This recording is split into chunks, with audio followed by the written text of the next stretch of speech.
But about age 25, I'm starting to struggle. I've purchased a little more than I can conveniently pay for on time. And the creditors are starting to call saying, hey, you told us the check was in the mail. What's the deal? And I'm getting embarrassed by that. I'm also embarrassed, big mouth me, with all the fancy promises I made to get married. I'm way behind on those promises.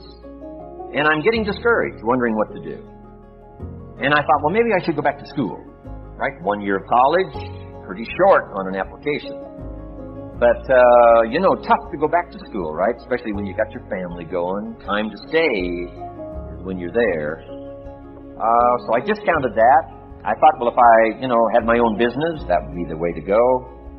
But, I'm short on money. Too much month at the end of the money. If you've ever been there, that's where I was, age 25. So I had to discount that, and I'm discouraged, wondering, where do I go from here? And then the miracle happened for me. Good fortune came my way. And who can explain good fortune? I don't know. Remarkable things that happen to you at a particular time. Sometimes it's just unexplainable how those things happen. One of my friends says, well, hey, things don't just happen. Things happen just. Another good note for your notes. Things don't just happen. Things happen just. And maybe that's it. I don't know. I'm an amateur on life, I guess like most of us are, trying to figure it out, how to make it valuable. But I was ready. And my good fortune was, at age 25, I met a very wealthy man. His name was Mr. Shope, Mr. Earl Shope. A friend of mine had gone to work for him, and he started telling me about this man. He said, you got to meet this man I've gone to work for. He's wealthy, but he's easy to talk to. And he's got a unique philosophy of life. And the more he kept talking about this man, I thought, well, I've got to meet this man. So sure enough, shortly after that, I had a chance to meet this remarkable wealthy man, and I was impressed. He was wealthy. Sure enough, he was easy to talk to. I was so intrigued, within a few minutes, I said to myself, if I could be like him, farm boy from Idaho, if I could be like him, I'd give anything. And then I thought, if I could just get around somebody like him, and if he would teach me what to do, I would be willing to learn. I'm coachable. And that was my good fortune. A few months later, this wealthy man that I met, Mr. Shope, took a liking to me, hired me, gave me a job. I went to work for him. And I spent the next 5 years in his employ. And then, unfortunately, he died at the end of that period, at age 49. His last 5 years, but the first 5 years of my new life, I got to spend with this remarkable man. And my dream came true. He coached me, taught me. He taught me the books to read. He taught me the disciplines. He taught me the changes to make in my language and personality.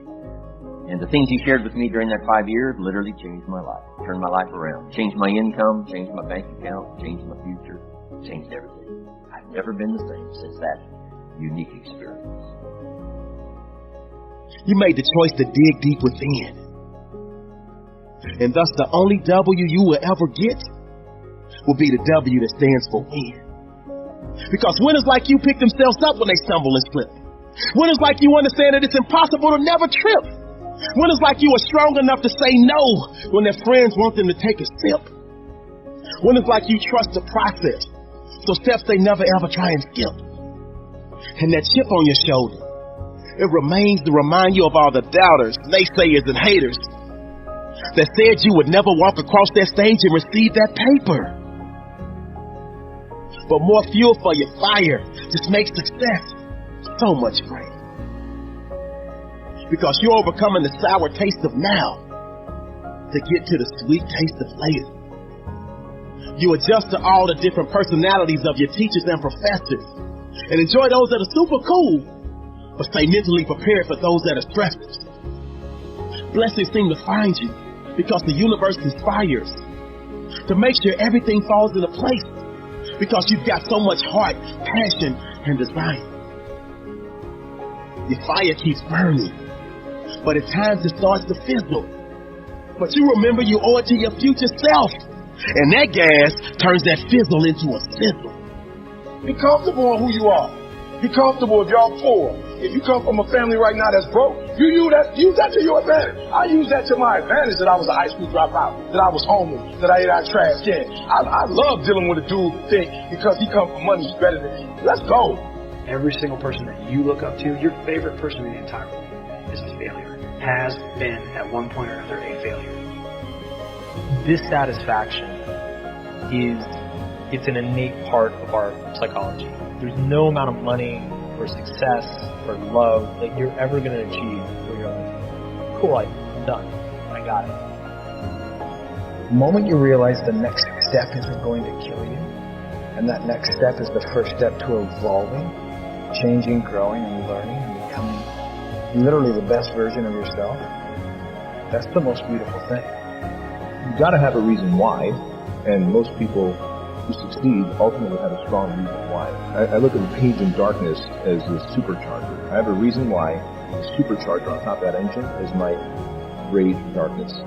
So many people in life, through no fault of their own, have a bar set for themselves, a glass ceiling set for themselves that they don't even know they're there. I think more people ought to put themselves in positions where they deal with adversity and challenges so that they can develop some sense of anger and darkness and rage. The more we struggle with meaning or purpose in our lives, the more hope we look for to kind of compensate for that. Losers always have an excuse. Everyone who loses or something, losers have excuses. They can sit around and wait for stuff to happen. They can get out there and make things happen, and that is massively important in any walk of life. It don't matter who you are or what you do, you've got to get after it, you've got to chase it, you've got to make it happen yourself, because no one's going to get gifted to you. You're going to have to work for it, and those people who are working, and those people who are just grinding, and they are going the extra hour, doing the extra mile, they're the ones that are going to be at the top. As soon as I started doing everything that I loved, there was a surge of power, a surge of confidence. I wasn't insecure anymore, because the emotion that had the most dominance in my thought process was actually being paid attention to. I'm really sick of being insecure. I believe I'm enough, and I believe that everything I have that I need for life to make all my dreams come true, I know it's already inside of me. It's who you are and being comfortable with who you are that influences other people to say, oh, okay, maybe I could do that. And when I say that, I'm talking about discipline, the desire, the determination, the dedication. Discipline, determination, dedication. But reality is the struggle. Reality is the struggle. So take the struggle and change the reality. Because the whole time you were thinking that your struggle was holding you back, it was really giving you the tools to become one of the greatest. No more second guessing. No more blaming others for the problems you have in your life. It's a new day. Here we go. I'm going to give you the 3 steps to this magic formula, and if you do these, it will work every time. So number 1, like we've mentioned multiple times already in this episode, motivation. You have to want it. It has to be something that you are on fire for. Literally, as you were describing it, I was like, oh my God, I would study so much. I would ace this exam. You have no idea. I would absolutely kill this. Because that's my identity. So why is it that you want to do this? Is it that you want to be the best? Is it just the promotion? If it's the promotion and this is just about money, what does that mean? Why does it matter? What are you going to do with the money? Are you the first person in your family to be promoted that far? Are you setting an example for your son or your daughter? Like, when you attach it to something that really matters, like for me, it's like, I'm going to dominate. Wherever you put me, I'm going to dominate. That's just my thing. My identity is so wrapped up in outworking everybody else. I love it. So I love going hard, learning, putting more time and energy. My thing is part of my identity. You ready for the secret? Part of my identity is like, I will work so hard at something that people will just assume I'm naturally gifted at that thing, because the alternative to believe that I'm spending 40 hours a week on top of my full-time job to study for that thing, people, they won't believe that I would put that kind of energy and effort into something. But I will. And so to them, it just looks like magic. Now, I love that so much that it becomes very easy for me to use identity statements. Okay? So we've got motivation. We're getting amped about it. It matters to us for some reason. Now we've got identity statements. I'm the type of person that. I'm the type of person that works so hard. People assume it's magic. I'm the type of person that works so hard at something that people just assume I'm naturally talented. Okay? I love that. I love saying that about myself. I love knowing that it's true. I love knowing that I can trust myself to put in the time and the energy to own it, because I'm the type of person that knows information is really power. And that if I go in and I work and I get better at this thing, that I'm going to be able to outperform other people, right? Skills have utility. And then the third thing that you're going to do to absolutely dominate is you're going to set rules in your life.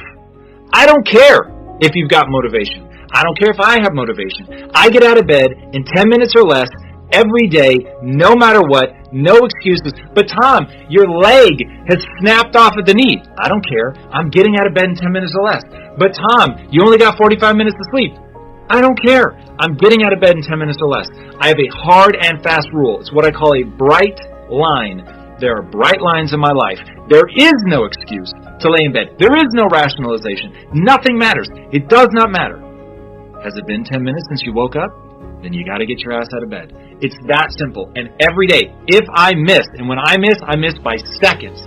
But if I miss, I confess to my wife.